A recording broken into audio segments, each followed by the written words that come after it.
강혜신의 오늘의 미국.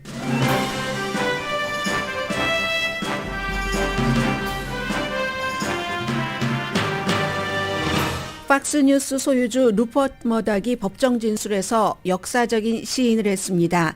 팍스뉴스 스타 진행자들이 가짜인지 알면서도 트럼프 전 대통령의 부정선거 주장을 오래 해왔다는 인정이었습니다. 세계 탑뉴스입니다.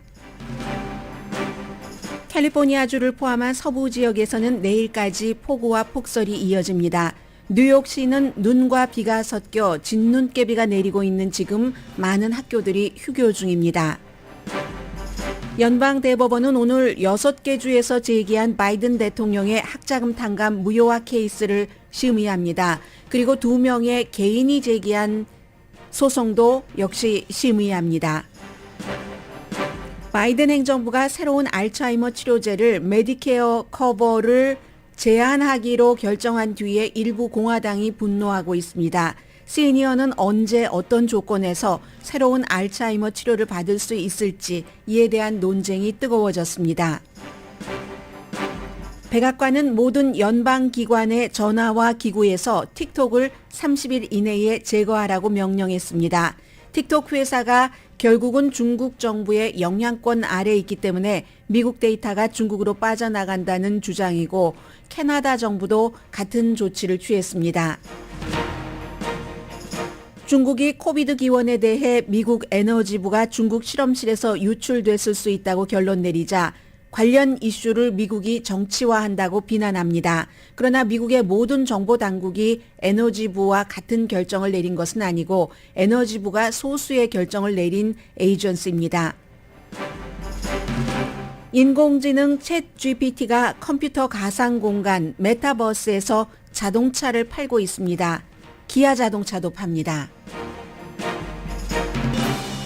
여러분 안녕하십니까? 오늘의 미국 강혜신입니다. 네, 저는 이제 하루에 한 번 방송을 하고 하루 종일 방송을 하는 케이블 텔레비전은 지금 이미 시작을 했습니다. 연방대법원에서 바이든 대통령의 학자금 탕감 여기에 대해서 이제 아주 보수적인 6개 주 정부가 고소한 것에 대해서 어떻게 이제 결론을 내릴지 이것도 연방대법원도 이제는 미국 사람들이 생각하는 것처럼 정치화됐다라고 보고 있기 때문에 수천만 명에 해당되는 것이기 때문에 그쪽으로 탑뉴스가 돌아갔습니다.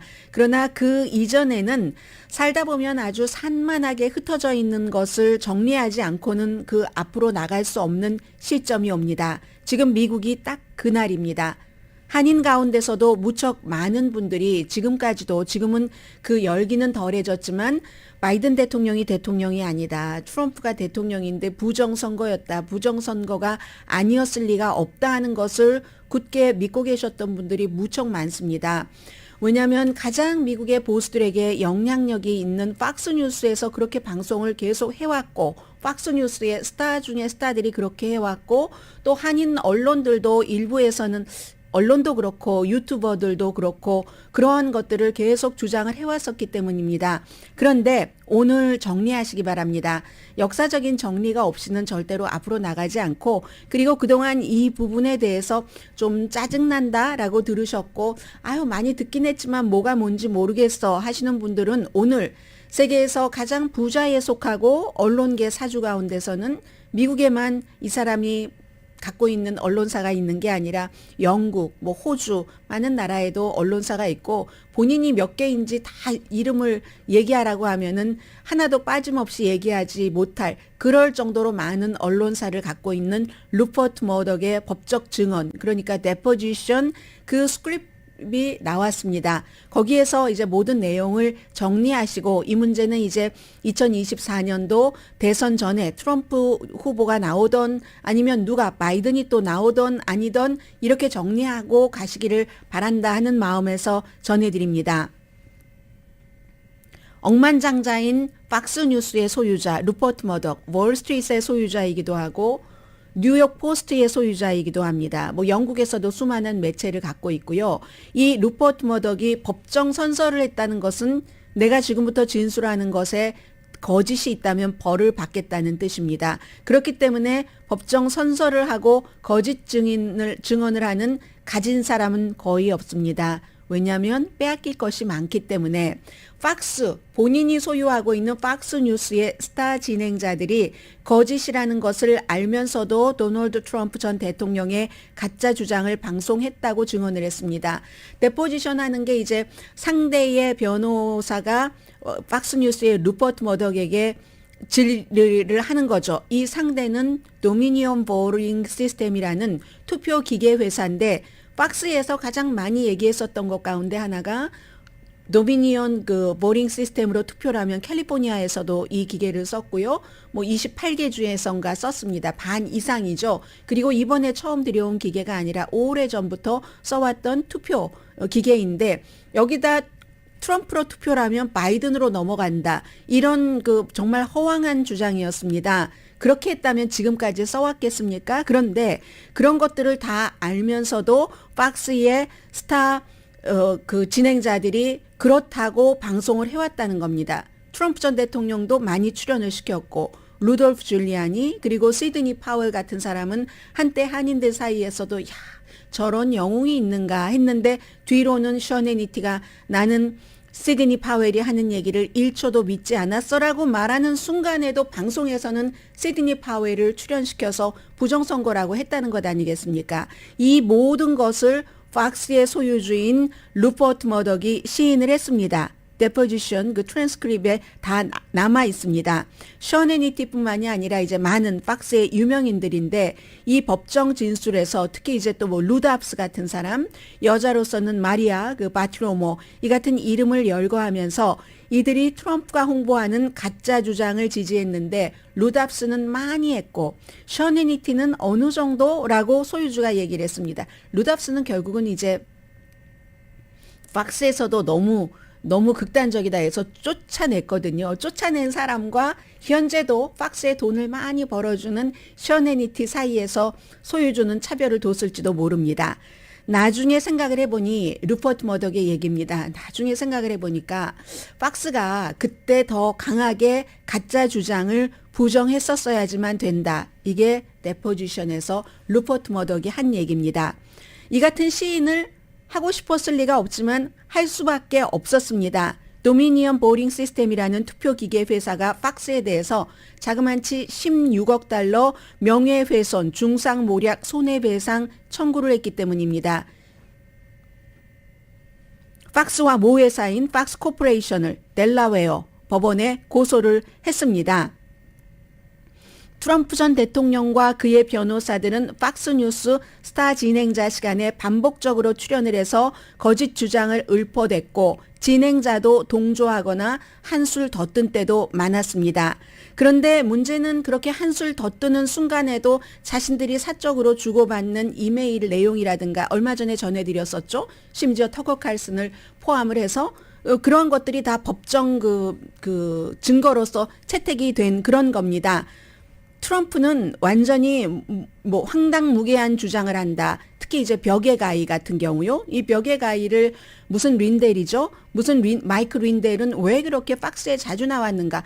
광고주라서 그렇게 자주 출연을 시켜서 거짓말을 하도록 기회를 줬다는 얘기입니다. 어떤 때는 또 팍스가 출연시켜주지 않으면 광고를 끊는다는 위협도 했었고 시드니 파웨일이라는 허접한 변호사를 영웅 취급하고 방송에서는 그리고 뒤에는 1초도 믿지 않았다고 말을 하고 루디 줄리안이라는 한때는 잘 나갔던 검사 출신 전 뉴욕 시장에게 역시 루돌프 줄리안이야 하면서 팍스가 얼만큼 사람들의 분노를 오랜 동안 자극했는가. 트럼프가 대통령인데 왜 바이든이 대통령인가 하면서 이제 이 같은 내용 또 심지어 터거 칼슨은 사적으로는 트럼프를 조롱했었다는 법정 증언까지 있었습니다.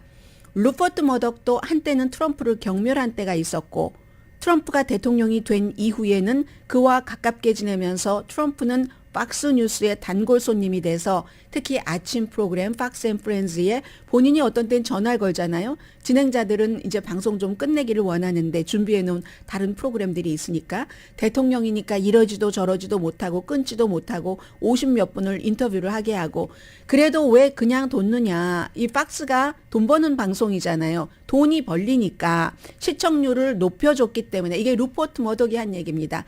션 해니티도 사실은 너무나 두려워 두려워서 방송을 그렇게 했다. 왜냐하면 팍스 뉴스를 보시는 분들이 트럼프 전 대통령을 지지하는 사람들이기 때문에 만약에 션 해니티가 본인들이 계속 방송을 그렇게 해와서 사람들도 그렇게 믿고 있는데 어느 순간 돌리기가 힘들었다는 겁니다. 본인의 인기가 떨어질까봐, 시청률이 떨어질까봐, 광고가 떨어질까봐, 그러면 돈을 못 버니까, 돈도 못 벌고 인기도 날아가고 하니까 그랬다는 얘기를 루퍼트 머덕이 그대로 증언을 했습니다. 선거가 끝나고 어느 정도 시간이 흘렀을 때 이 루퍼트 머덕이 트럼프의 주장에 반대하면서 자신의 선거가 도둑맞았다는 트럼프, 이거 정말 거지 같은 황당무계한 주장이다 하면서 모두에게 그 같은 주장은 해가 된다라고 선언을 했습니다. 그러지 말았어야지 됐다고도 했고, 또 하나 중요한 것은 시드니 파웰이나 루디 줄리아니 같은 그 트럼프 변호사를 출연시키지 말아라 하고 팍스의 소유주로서 명령할 권한이 있었는데, 명령할 수도 있었는데 본인도 그렇게까지 하지 않았다는 것을 시인을 했습니다. 그리고 또 하나는 이 팍스의 이사진들이 많이 있잖아요. 정치인들이 보통 정치를 완전히 그만두거나 일단 그만두고 할 때 언론사에 가서 커멘테이터의 역할도 하고, 폴 라이언이라는 아주 미국에서 가장 젊은 나이에 공화당으로서 하원 의장이 되기도 했고, 또 그 젊은 나이에 트럼프와 처음에 너무 트럼프를 그 루퍼트 머덕처럼 경멸하다가 그 다음엔 대통령이니까 잘 지내보려고 하다가 그래도 이건 나의 길이 아니다 해서 그만뒀었던 폴 라이언 공화당 하원 의장이 팍스의 이사로 있습니다. 당시에도 선거 끝나고 이사였는데 이 폴 라이언이 팍스가 이렇게 음모론을 방송해서는 안 된다라고 수없이 얘기를 했고, 폴 라이언의 그 같은 주장에 대해서도 이 루퍼트 머덕이 공감을 하면서 션 해니티가 말이야 팬들이 그 분노할까봐 겁나서 방송을 저렇게 하는 것이라고 이메일을 주고받은 것, 이런 모든 것들이 법정 진술에 기록이 돼 있습니다. 그런데 루퍼트 머덕은 역시 다 살기 위해서 하고 싶지 않은 증언을 지금 하는 거잖아요. 본인의 살 길은 열어뒀습니다. 후회할 일은 했지만 내가 그렇게 하라고 뭐 직접적으로 지시하고 개입하지는 않았다. 그리고 팍스가 실제로 그 트럼프 전 대통령의 사위인 자레드 쿠시너에게 선거 당시에도 이 바이든이 어떻게 선거 전략을 세웠는가, 기자들은 좀 알잖아요, 취재하면. 그리고 무슨 그 토론할 때 무엇을 얘기할 것이다, 그 같은 토론 전략까지도 이 팍스 측에서 트럼프의 사위인 자레드 쿠시너에게 전했다고 했습니다. 그렇지만 이 루퍼트 머덕이 얘기하기를, 나는 선거가 끝나자마자는 사실은 트럼프를 돕지는 않았다. 그날 제일 먼저 애리조나에서 바이든이 승리했고 트럼프가 졌다고 선언한 매체가 내가 소유한 팍스 뉴스 아닌가라고 얘기합니다. 사실입니다. 그때 자레드 쿠슈너가 막 전화하고 항의하고 했는데도 숫자는 숫자다. 숫자가 말해준다. 애리조나는 바이든의 승리다라고 본인은 했다고도 이제 계속 얘기를 하기는 했습니다. 그러면서 팍스가 한편으로는 음모론을 굉장히 스타 진행자를 통해서 분출시킨 게 사실이라고 얘기를 합니다. 그렇지만 또 한편으로는 실제로 거짓이라는 것도 그 외치는 사이에 경계를 넘나들려고 노력을 했다라고 하는데, 그 경계를 넘나들고 그렇게 하려고 했었던 사람은 지금 팍스에서 다 나왔습니다. 크리스 월러스 같은 사람. 그리고 무슨 또 다른 그 한 두세 명의 사람들은 견디지 못하고, 그 물에서 견디지 못하고 나갔잖아요.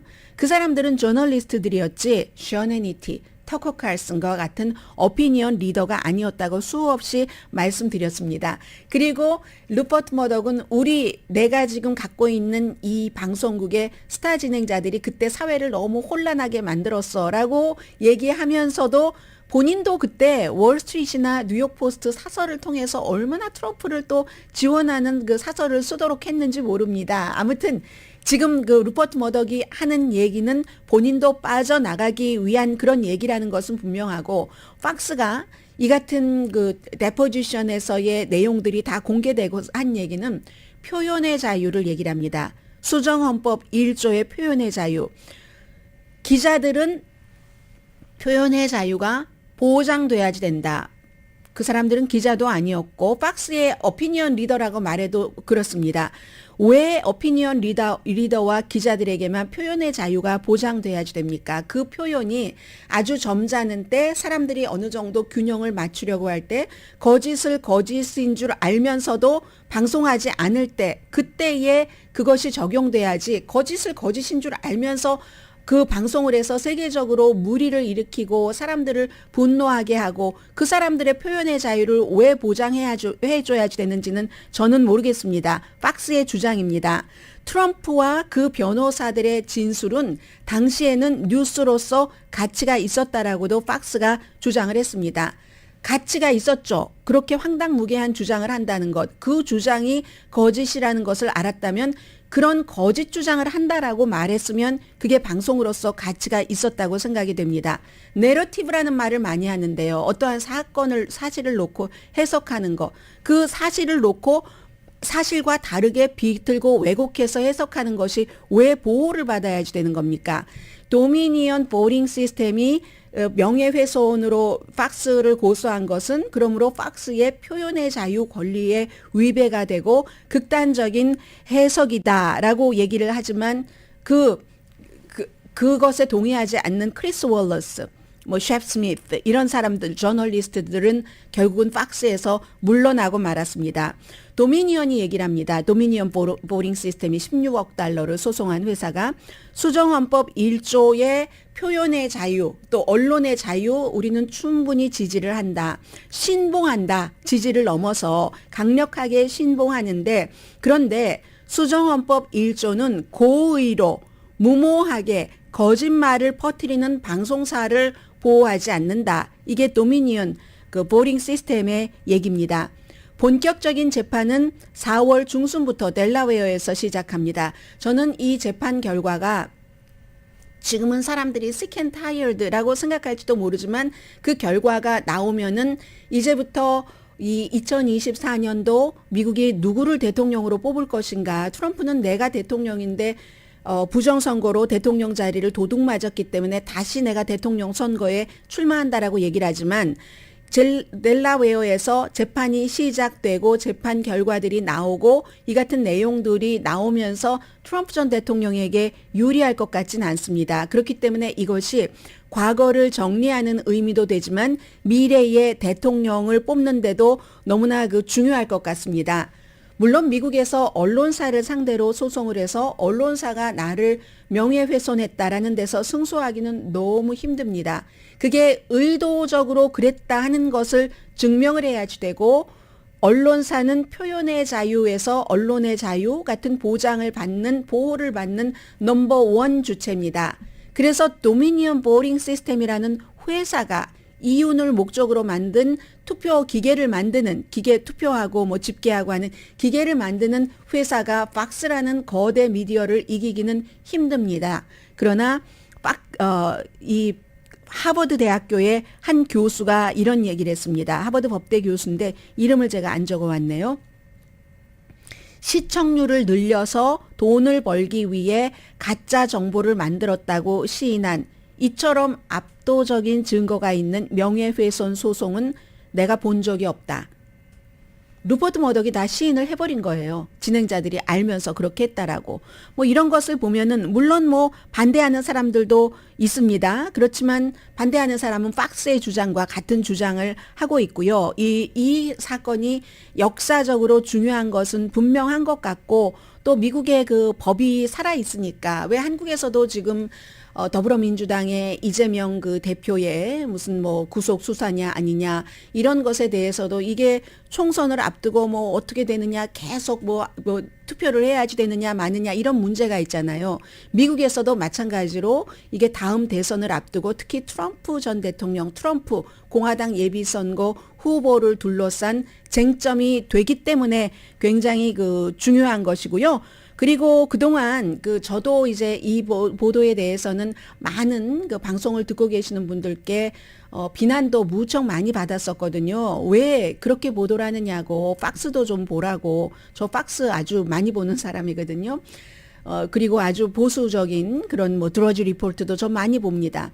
다만 이제 어떤 때 예를 들어서 뭐 어떠한 무슨 다른 매체 같은데 보기는 보지만 여러분들께 전해드릴 가치가 없어서 전해드리지 않는데, 그동안 선거가 끝나고 트럼프 시대에 굉장히 많은 야단을 맞은 저로서는 제가 부족해서 어떤 때 잘못 전하거나 실수를 할 수는 있지만, 알면서 청취자, 시청자를 늘리려고 아니면 저의 사적인 이익을 추구하려고 무슨 어떤 회사의 이익이 개입되거나, 저희 회사에서는 방송하는 사람에게 뭐 회사의 이익에 개입돼서 이렇게 해라 저렇게 해라 하는 지시를 하지 않습니다. 그래서 사실이 사실인 줄 알면서도 거짓을 막 얘기하고 막 물어다 놓고 그런 방송을 한 적이 없다는 것을 말씀드리고, 앞으로도 그런 방송을 안 할 것이라는 것을 다짐을 하면서 이제 이 문제는 이 정도에서 조금 정리를 하고, 그동안 수없이 속아오셨던 분들, 뭐 유튜버를 통해서 미국의 많은 매체를 에폭 타임스라든가 뉴스맥스라든가 기타 등등 브레이트바트라든가 팍스 뉴스를 통해서 속아오신 분들은 이 정도 되면은 팍스의 소유주가 우리가 그랬다, 우리의 스타 진행자들이 이 정도 되면은 이제 한번 정리를 하시고, 과거에 너는 이거 몰랐지? 나만 알았어? 이거 막 이렇게 하고 음모론을 퍼뜨렸었던 그런 분들은 친구분들께 세월도 지났으니까 커피 한 잔들 사세요. 그러면서 푸세요.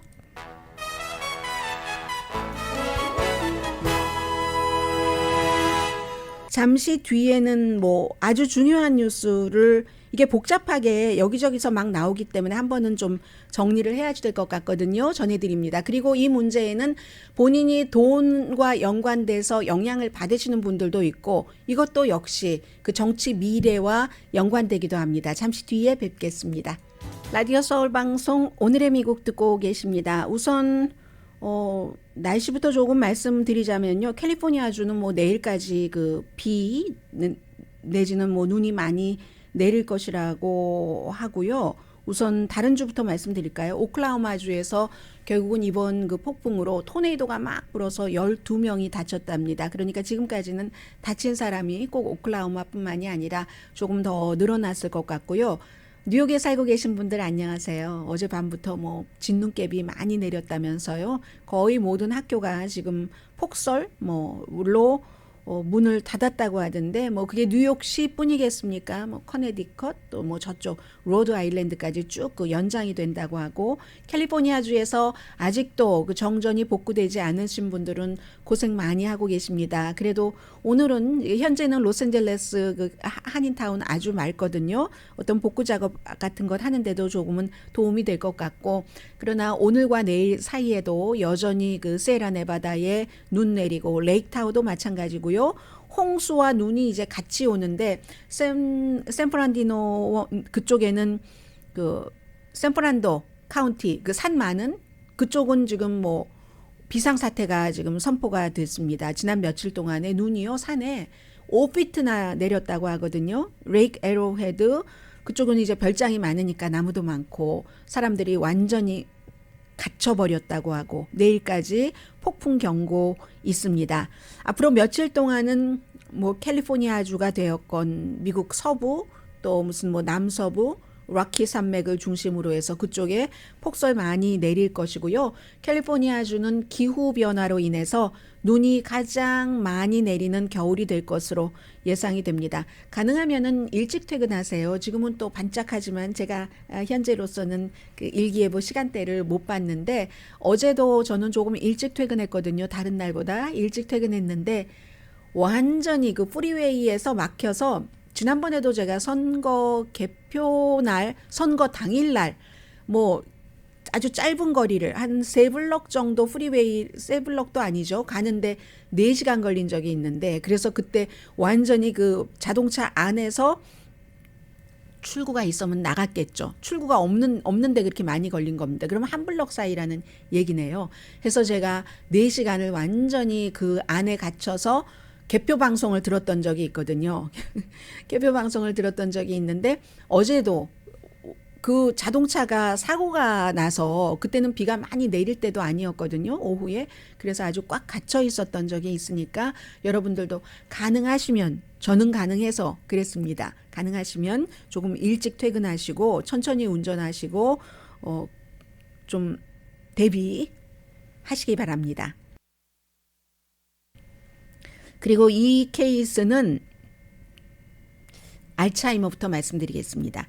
바이든 행정부가 새로운 알츠하이머 치료제를 메디케어로 그 커버를 하는 것, 이걸 이제 좀 계속 제한하기로 결정을 내렸습니다. 지난주에. 이 케이스도 제가 간간히 말씀을 드렸었는데, 그러니까 이제 일부 공화당은 굉장히 분노하고 있고, 공화당에서 뭐 다 의견들이 다르겠죠. 뭐 제약회사를 지지한다던가 등등의 이유가 있을 텐데, 시니어는 알츠하이머이기 때문에 지금까지 치료제가 없는 병이죠. 그러니까 이걸 그러면 언제 어떤 조건에서 우리가 새로운 치료를 돈 걱정 없이, 이 치료제가 뭐 거의 1년에 $30,000 정도 돈이 든다고 하니까 언제 우리는 그런 날이 올까 하고 논쟁이 뜨거워졌습니다. 근본적인 그 질문을 보면은 이건 정부의 재량권, 과연 연방정부가 그렇게 할 수 있어? 라는 것과 또 의약품을 반대쪽에서는 의약품을 하는 사람들에게, 일반인들에게 사용하게 하기 위해서 최종적인 결정을 할 때까지는 얼마나 많은 데이터가 필요한가, 곧 얼마나 많은 임상실험이, 크고 작은 임상실험이 필요한지, 그 문제가 되겠죠. 그 문제가 되는데, 원래 이제 식품의약국이 하나의 알츠하이머 치료제를 굉장히 빨리 승인해 준 것에서부터 논쟁이 시작됐습니다. 그 식품의약국의 가이던스도 어겨가면서 그랬다고 하잖아요. 바이오젠이라는 회사의 아두헬름이라는 전례 없이 승인을 해줬습니다.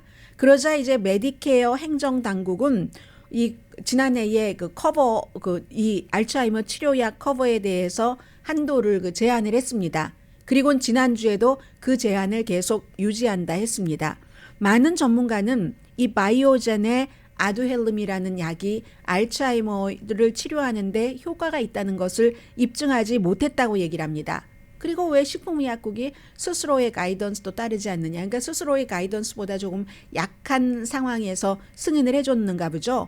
그리고 의회에서 조사를 했더니 실제로 부적절하게 제약회사와 협력을 했더라. 식품의약국이. 뭐 이런 일도 있고. 그러니까 식품의약국은 그리고 나서 올해 1월에도 이 그 아두헬름이라는 그 알츠하이머 치료제가 아니라 또 다른 알츠하이머 치료제요. 비슷한 메커니즘이랍니다.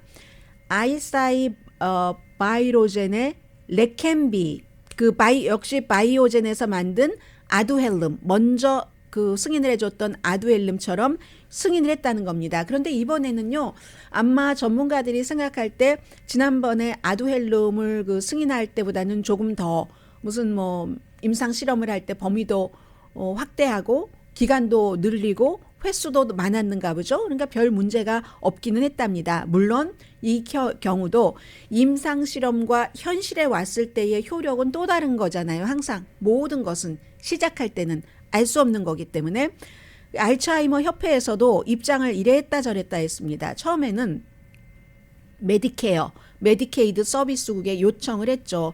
결정을 재고해 주십시오. 뭐 이것도 커버를 좀 해달라고 했거든요. 그러다가 지난주에는 또 이 알츠하이머 협회가 입장을 바꿔서 그 제안하는 것이 맞는 것 같습니다 하고 또 입장을 유지를 했거든요. 어제 말씀드린 것처럼 메디케어는 전국적인 프로그램이잖아요. 이 나이가 65세 이상이시거나 아니면은 65세가 이상이 아니더라도 장애인인 경우에 연방정부에서 받는 건강 커버리지고, 그리고 이제 메디케이드는 연방정부의 메디케어와 캘리포니아의 경우는 메디칼, 캘리포니아에서 메디칼이잖아요. 그런 것을 합쳐놓은 거죠. 하니까 이 알츠하이머 협회는 처음에는 이 약 치료밖에 커버해 주세요 하다가 아니에요, 원래대로 해주세요, 이렇게 입장을 바꾸고 있고, 정치인과 행정부가 식품의약국을 뭐 제약회사를 위해서 일하는 로비단체라든가 하는 데는 아니 정부가 식품의약국을 무효화하려는 거 아니야? 이거 전례 없는 거지. 정부가, 행정부가 관계자야? 전문가야? 아니면 식품의약국, 그 약을 승인하는 식품의약국이 전문가야? 라는 주장도 많이 있었습니다. 그래서 이제 이게 지금 어떻게 될지는 사실은 알 수 없는 거죠. 메디케어로 대부분의 알츠하이머 환자들이 커버가 다 되느냐, 그것도 아니에요. 보니까 메디케어 플랜의 41%만이 아두헬름이라는 첫 번째로 식품의약국이 승인한 알츠하이머 약 있죠. 그게 메디케어에서도 41%만 커버를 한답니다. 플랜이 많으니까는요. 그래서 저희 오늘의 미국에도 선전들을 하고 계시잖아요. 그런 그 프로그램을 알려주시는 분들께서 1년에 28,200달러 쓰는 것. 아무튼 그런 거. 그러면 이게 꼭 메디케어에만 해당되는 것도 아니라는 겁니다. 큰 상업용 보험회사의 플랜, 그 상업용 보험회사 플랜 가운데서도 5개만 이걸 커버한다고 하거든요. 그러니까 처리해야지 될 것이 항상 많은 겁니다. 그래서 지금 딱 보고 있는 거는 그럼 공화당에서 뭐 보통 그렇잖아요. 제약회사를 지지하고 총기협회를 지지하고 무슨 군수산업체를 지지하고 하는 게 민주당보다 공화당이 많으니까 과연 하원이 공화당이 다수당이니까 이걸 이슈화해서 메디케어가 그걸 커버하도록 법안을 초당적으로 통과시킬 수 있을까? 여기에 대해서는 아직 아무도 알 수 없습니다. 그리고 이제 또 계속 주장하는 쪽에서는 어차피 지금 알츠하이머가 치료약이 없는데 정부가 치료약이 없었는데 혁신적인 획기적인 치료약이 나왔다고 할 때 이 치료를 거부하는가? 돈을 안 줌으로 인해서 이런 여러 가지 이슈들이 지금 부딪히고 있는데요. 아직까지는 이 부딪히는 상황이고 알츠하이머 치료제가 정말로 내 돈 안 내고 1년에 몇만 달러 드는 그 치료제를 우리가 뭐 쉽게 사용할 수 있을지, 여러분의 뭐 부모님들이, 할머님, 할아버지들이 쉽게 사용할 수 있을지, 사용까지 갔는데 그게 또 효력이 있을지는 또 그 다음 단계고요. 이게 지금 미국에서는 워낙에 그 시니어들이 많고 메디케어 그 수혜자들도 많기 때문에 대단한 빅 이슈입니다.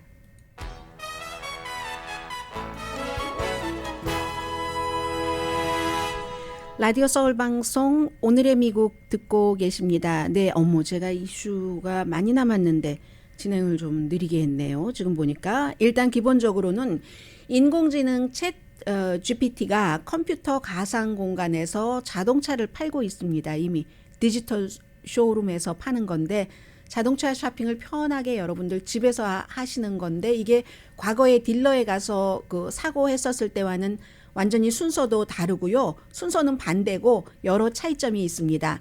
메타버스 딜러십 해서 컴퓨터 가상 공간 메타버스 딜러십이라고 해서 기아와 피아트만 지금으로서는 하고 있습니다. 자동차 구입의 혁신이고 자동차 판매의 혁신이기도 합니다. 우선 그 피아트의 메타버스 그 스토어를 보면은 1월 달에 오픈을 했는데요. 마이크로소프트와 또 다른 그 소프트웨어 회사가 뭐 도움을 줘서 마이크로소프트가 워낙에 이 그 인공지능에 관심이 많아서 챗 GPT와도 뭘 같이 해서 빙해서 만들고 있잖아요. 이미 뭐 그 실현도 됐고 해서 이 커스터머들이 보통 이제 어떤 그 가상 공간 메타버스 같은 데 가면은 뭐 쓰는 것 있잖아요. VR 그 헤드셋 같은 것 이것도 필요 없답니다. 이게 이제 스토어에 들어가기 위한 아바타라든가 특별한 그 하드웨어인데 필요 없고 이 챗 GPT의 도움으로 일단 소비자가 자동차의 여러 가지 그 속성, 마일리지 등등을 확인을 하고요. 집에서 결국은 살 수 있는데 일반적인 질문, 공통적인 질문은 우리 어떤 웹사이트에 들어가면 탁탁 가장 많이 하는 질문 해놓은 것처럼 가상 공간에서 해놨습니다. 스페셜리스트들이. 그리고 보다 좀 복잡한 질문은 인간이 그 딱 나온다는 겁니다. 아직은 인간이 그 메타버스에 나와서 메타버스 그 쇼룸에 등장을 하는 거죠. 이건 또 지구촌 어디에서라도 누군가가 나오는 겁니다. 지금 예를 들어서 우리가 우버 자동차를 할 때 우리 집에 가까운 곳에 있는 어떤 사무실에 소속돼 있는 사람이 오는 게 아니라 집에 가까운 곳에 있는 사람이 우버 기사로서 저를 데리러 저희 집으로 오잖아요. 그런 것처럼 이거는 이 메타버스 컴퓨터 가상 공간에서 하는 거기 때문에 세계 어디에서든지 누가 스페셜리스트가 딱 등장을 해서 사람이 등장을 해서 이제 답변을 해주고 그런데도 이 사려는 사람이 더 어려운 질문을 하는 거예요. 그러면 그 스페셜리스트도 또 챗 GPT에 물어봐서 답변을 해주고 인간 세일스퍼슨을 딜러십에서 만나면은 보통 묻는 것부터 하잖아요. 묻는 것부터 하고 나중에 다 하고 나서 또 뭐 자동차 보여드릴까요? 하고 자동차 보고 나서 이제 시주행을 하고 사갖고 오죠. 그러다가 어머 저 그거 어떻게 여는 거죠? 뭐 해치를 어떻게 열죠? 하고 또 딜러에 전화 걸어서 물어보잖아요. 그러면 뭐 가르쳐 주기도 하고 그럼요. 뭐 잘 모르시겠으면 매뉴얼 보세요 하는 답변을 언제나 듣고 나죠. 그런데 이건 다 이제 그 가상 공간에서 모든 것을 해보고 산다는 겁니다. 피아트가 이탈리아 아주 그 멋지잖아요. 이탈리아의 멋진 그 이탈리아 산이기 때문에 현재는 이탈리아에서만 이 가상 공간을 그 메타버스 그 자동차 쇼룸을 운영을 하고 있는데 곧 미국에도 온답니다. 이젠 이런 시대가 돼서 저도 나이가 꽤 됐고 또 오늘의 미국을 듣고 계시는 많은 분들도 나이가 많으시기 때문에 가상 공간에서 자동차를 내 평생에 살 수 있는 날이 있을까라고 생각하실 수도 있고 아닐 수도 있지만 이제 세상의 변화는 우리가 알아야지 되잖아요. 요즘 자동차도 전부 뭐 카맥스 같은데 가져가서 파시는 분들이 많으시잖아요. 그냥 믿고 편하고 하니까 그런 뜻에서 말씀을 드렸고 기아입니다.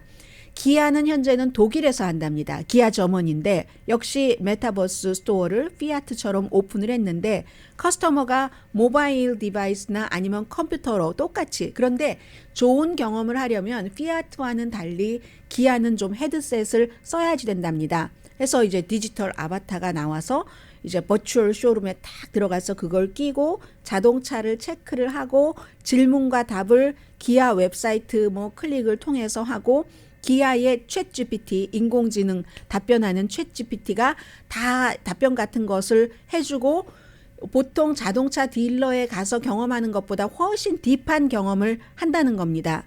그런데 이런 모든 것들을 보면은요. 메타버스라는 거, 가상 공간이라는 거. 그래서 이제 심지어 그 북한을 탈출해서 남한에 와서 수십 년 살아보신 분들이 고향이 그리워요 하고 이제 메타버스 안에 가서 고향에 막 길을 걷고 하는 거 이런 것들이 본격적으로 나온 것은 1년이 채 안 됐다고 보는데 사람들이 막 얘기하는 버징하는 이런 것은 1년이 안 됐다고 보는데 이게 인공지능과 합쳐져서 이미 팔고 있잖아요. 자동차를.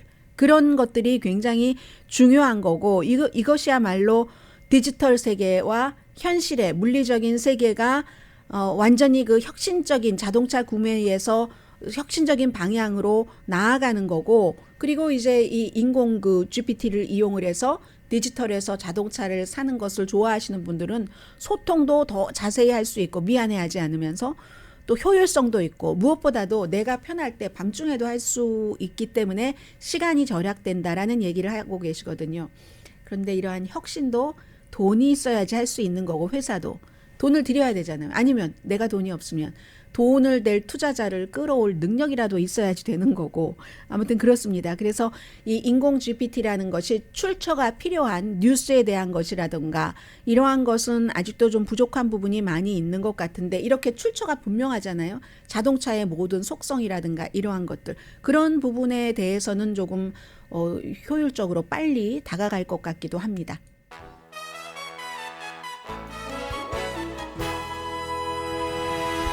라디오 서울 방송 오늘의 미국 듣고 계십니다. 오늘 현재 그 미국의 그 탑 뉴스입니다. 연방 대법원에서 지금 심의를 하고 있는데 공화당이 주도하는 주에서 연방 대법원에 바이든의 학자금 탕감을 완전히 못하도록 해달라 하는 요청을 했고 미주리, 네브라스카, 아이오와, 알칸소, 캔사스, 사우스캐롤라이나 주입니다. 전부 이제 보수적인 주죠. 그리고 이제 2명의 학생도 비슷한 소송을 했는데 이 두 번째 2명의 학생 케이스는 사실은 뭐 자격이 조금 안 되고 한다고 하니까 별로 신경 쓸 것은 크게 없는 것 같고요. 이게 이제 보통 학생들에게 $10,000 그리고 펠그랜트까지 받았다면은 $20,000 연수입이 뭐 거의 신청한 학생들이 뭐 $75,000 미만이고 2,600만 명이 신청을 해서 1,600만 명에겐 이미 승인이 됐는데 돈이 지급되지 않고 있는 겁니다. 이게 이제 어떻게 법에서 판단이 나올 것인가? 지금 백악관에서는 2003년도에 영웅법이라고 Heroes Act라고 해서 9.11 이후에 연방 대출자가 전쟁이라든가 아니면 큰 재난으로부터 타격받지 않게 하려고 대통령이 비상사태를 선포하면 뭐 교육부 장관이 이런 경우는 파워가 있어서 이렇게 할 수 있도록 했습니다.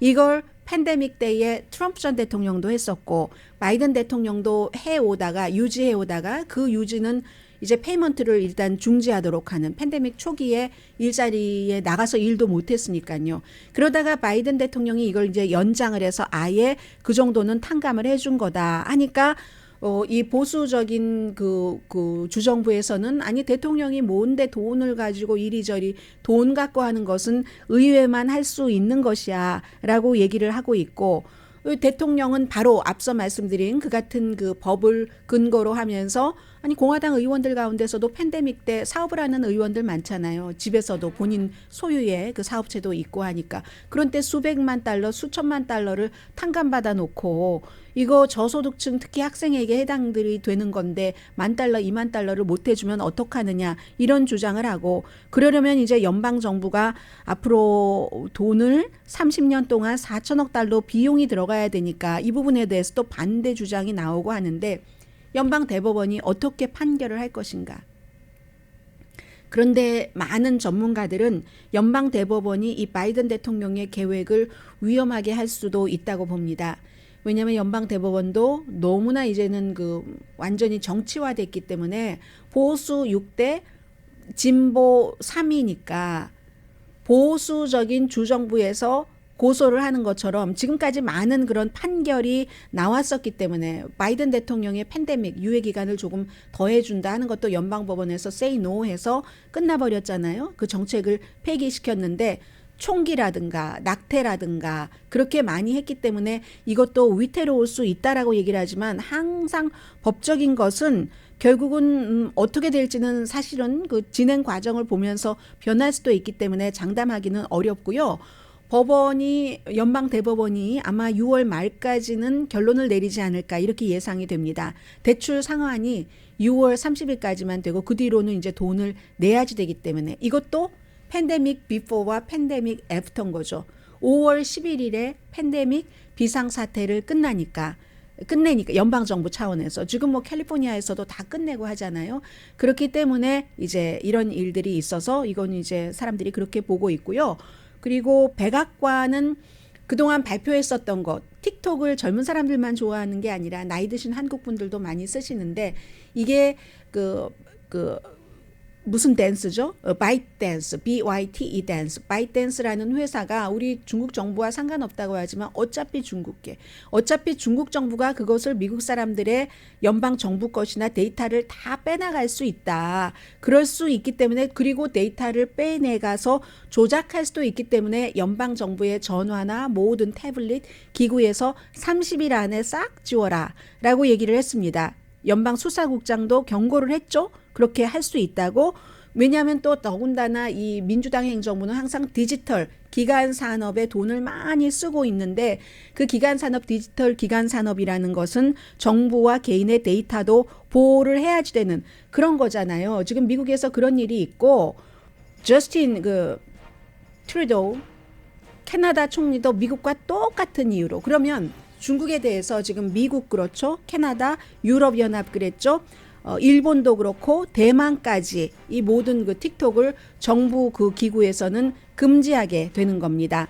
그러니까 중국은 이래저래 여러 군데서 압박을 받고 있는데 어제는 또 그 코비드에 대해서 에너지부가 뭐 중국 실험실에서 유출됐을 수 있다 하니까 이거 완전히 미국은 정치적이야. 모든 게 다 하고 비난하더군요. 강혜신이었습니다.